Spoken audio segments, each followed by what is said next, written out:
আমরা আগে পাই নাই, যেটা রাফি এইবার সাকিব ভাইকে যেভাবে নিয়ে আসলো। আসলে এইভাবে সাকিব ভাইকে আমরা দেখতে চাই, মানে সাকিব ভাই যখন এভাবে স্ক্রিনে আসে, আমরা যারা সাকিব ভাইয়ের পরে আসছি তারা অনেক অনুপ্রাণিত, রাইট? সো এভাবে আমরা বারবার দেখতে যাবো। চঞ্চল ভাই, বাবু ভাই, সেলিম ভাই, ইভেন শাওন ভাই, এভরিবাডি, এতগুলা গুণী শিল্পী এই ছবিতে।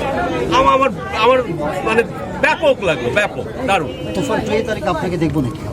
না, সেটা তো সময় বলবে, I don't think so, but অন্য কিছু নিয়ে আসবো। ইনফ্যাক্ট রাফির সাথে আমরা কাজ করেছি। তুফানের মাঝখানে হচ্ছে নূরের হচ্ছে, জি, কেন মানে তাহলে নূর কি আসছে? ইনশাআল্লাহ আশা তো করছি। সে কারণে ক্যামেরা সাইড দেন ভাই। তুফান চলে গেলে নূরের ভালোবাসা নাকি এটা কি এটার সিক্রেট? আপাতত স্পটলাইট। এটা হচ্ছে শিউলির নাক নোজ রিং আমি পরে আছি, নূর পরে আছে।